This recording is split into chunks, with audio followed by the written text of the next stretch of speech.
Shalom teman-teman, kita bersyukur hari ini kita boleh bersama-sama berjumpa di dalam Ngopi BTP. Ngopi BTP adalah sebuah wadah bagi para penjaga kawanan domba Allah, supaya mereka tetap berdiri teguh di dalam iman pada Tuhan dan tidak disesatkan dengan berbagai pengajaran yang tidak sesuai dengan kebenaran firman Tuhan. Teman-teman, hari ini kita akan membahas tentang sebuah gereja, yaitu gereja Tuhan yang Maha Kuasa. Kenapa saya akan membahas tentang hal ini?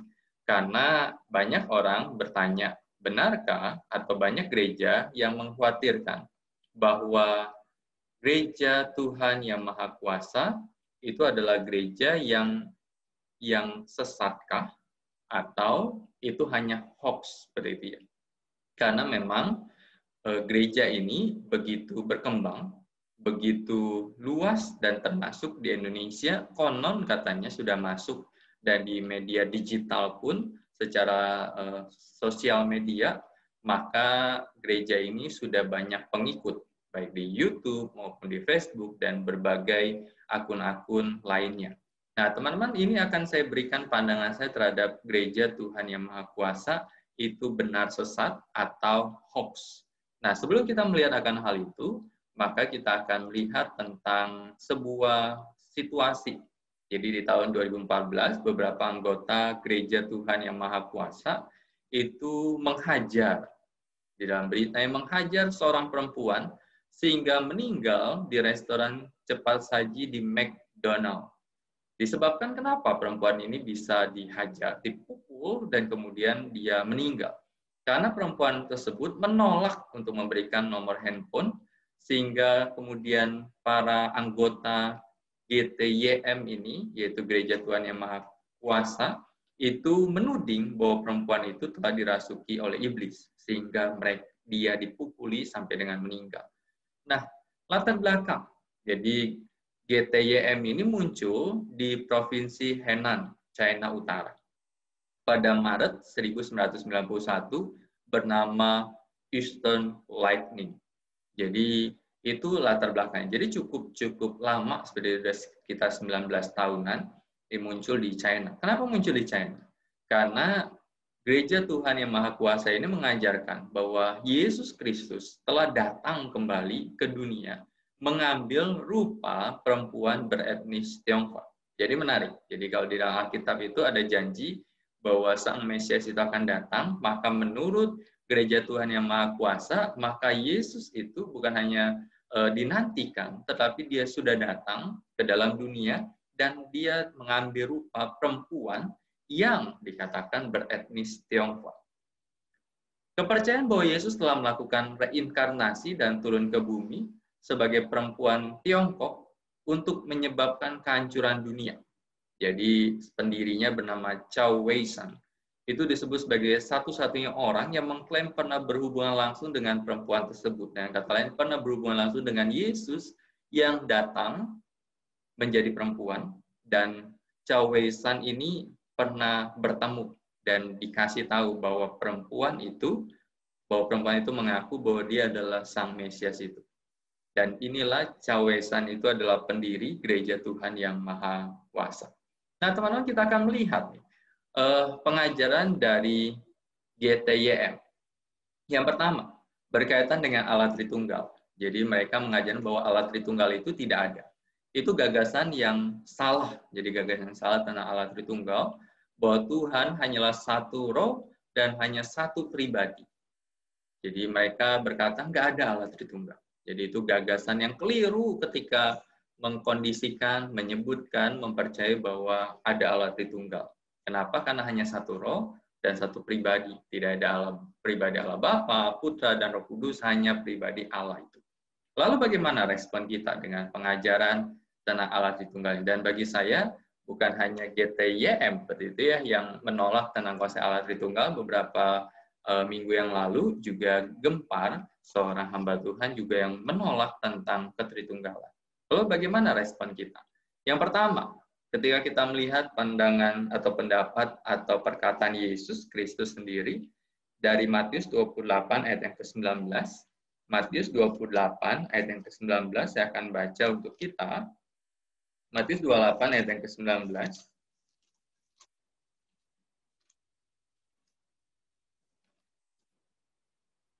Karena itu pergilah, jadikanlah semua bangsa muridku dan baptislah mereka dalam nama Bapa dan Anak dan Roh Kudus. Dan kata lain Yesus berkata, dalam nama Bapa, Anak dan Roh Kudus. Dan Tuhan menyatakan itu, bahwa bukan hanya satu pribadi, tetapi ada yang disebut sebagai Allah Bapa, Putra dan Roh Kudus.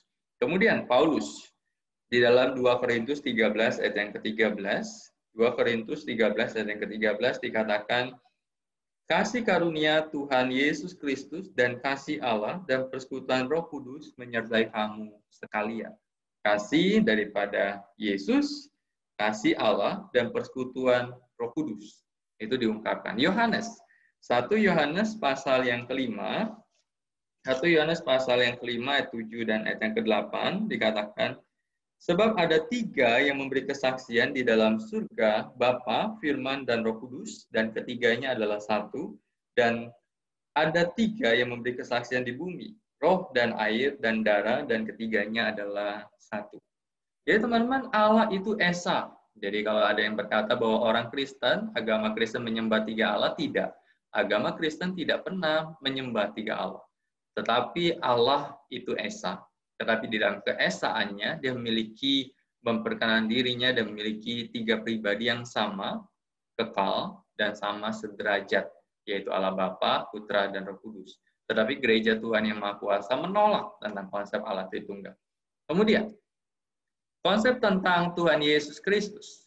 Maka Tuhan Yesus adalah manusia biasa bagi GTYM sebelum dibaptis dan menerima Roh Kudus. Jadi sebelum dibaptis oleh Yohanes Pembaptis, maka Yesus adalah manusia biasa.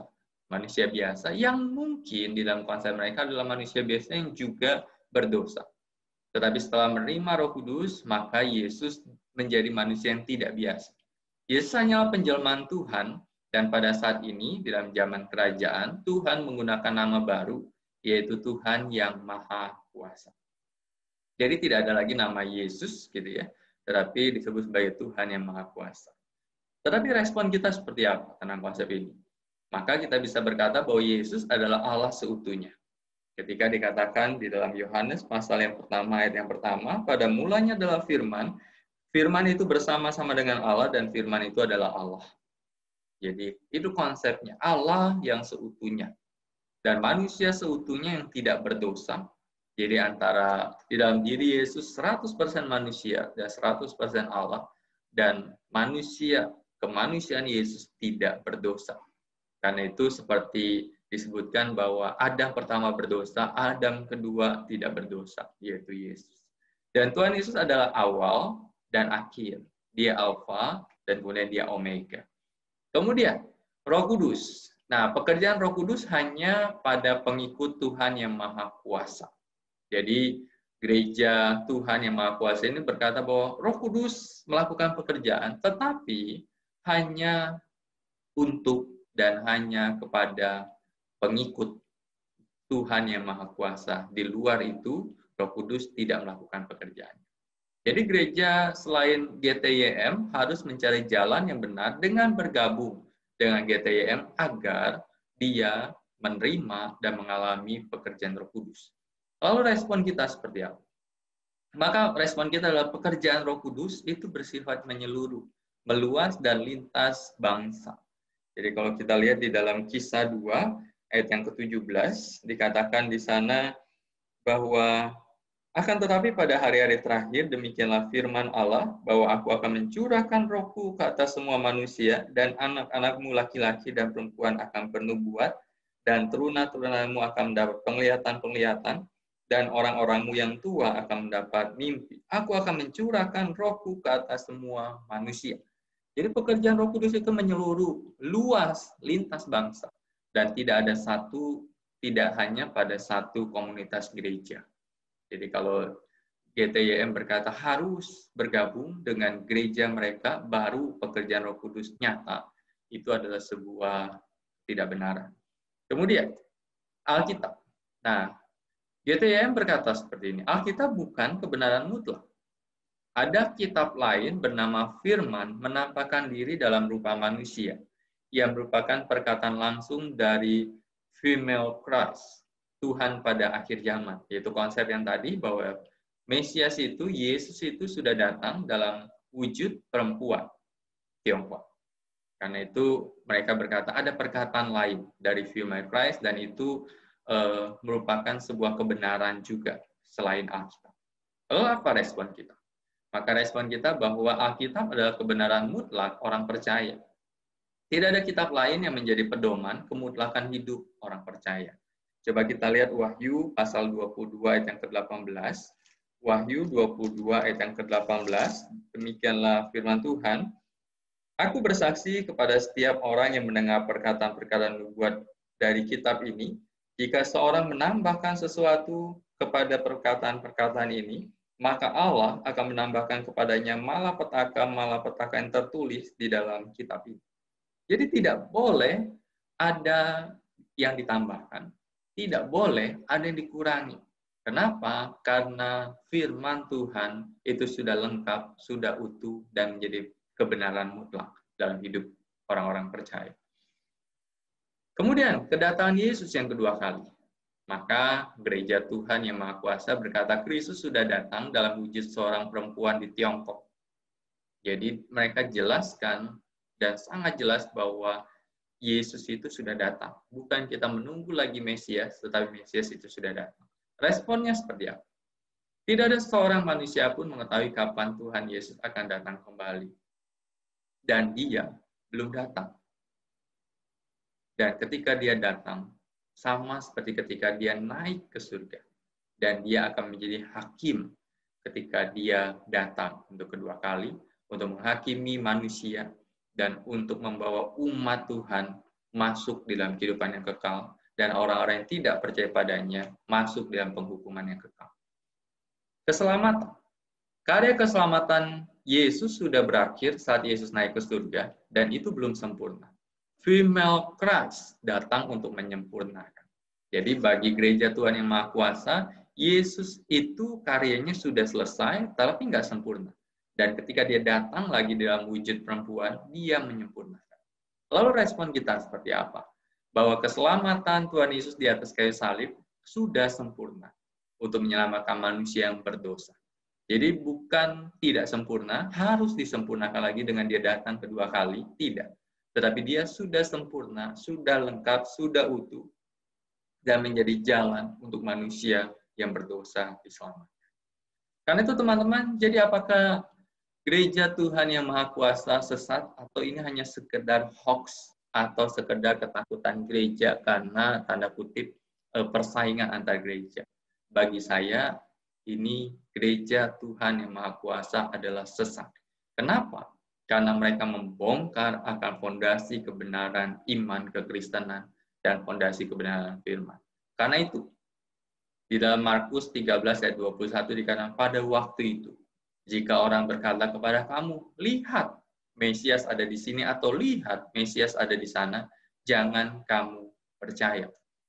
Ketika gereja Tuhan yang Maha Kuasa berkata bahwa Mesias sudah datang kembali dalam wujud perempuan, maka seperti dikatakan, jangan kamu percaya.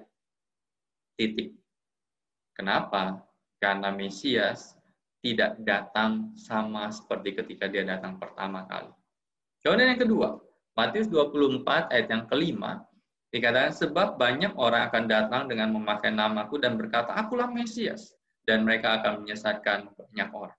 Karena itu ketika kita melihat akan hal ini, maka kita bisa berkata bahwa hati-hati sebagai anak-anak Tuhan, sebagai orang-orang percaya, jangan karena kepolosan kita, akhir kita berkata bahwa segala sesuatu yang bersifat dan menyebut tentang kata-kata Kristen, maka pasti tidak sesat. Kenapa? Contoh gereja Tuhan yang Maha Kuasa, saya bisa berkata bahwa ini gereja yang sesat, pengajaran yang sesat. Karena itu kita jangan ikuti. Dan masih banyak, bukan hanya gereja ini saja, dan masih banyak gereja-gereja di luar sana, ketika mereka membongkar fondasi iman kekristenan, membongkar kebenaran firman, membongkar tentang konsep Allah Tritunggal, maka kita bisa berkata mereka sesat. Biarlah Melalui hal ini kita diingatkan berjaga-jagalah, berhati-hatilah supaya kita tidak disesatkan. Demikianlah ngopi kita hari ini, ngobrolin perkara iman, dan ngopi ini hadir untuk menjadi penjaga bagi kawanan domba gembala Tuhan. Kalau teman-teman merasa terberkati dengan channel ini, maka silakan terus dukung dengan like, subscribe, komen, dan kalau ingin mendukung secara finansial, maka silakan dukung gereja teman-teman yang membutuhkan bantuan dan dukungan kita untuk pelayanan yang dilakukan oleh gereja lokal kita. Tuhan Yesus memberkati kita. Amin. Halo rekan-rekan semua, terima kasih sudah menonton video ini. Jangan lupa untuk subscribe, like, dan share. Tuhan Yesus memberkati.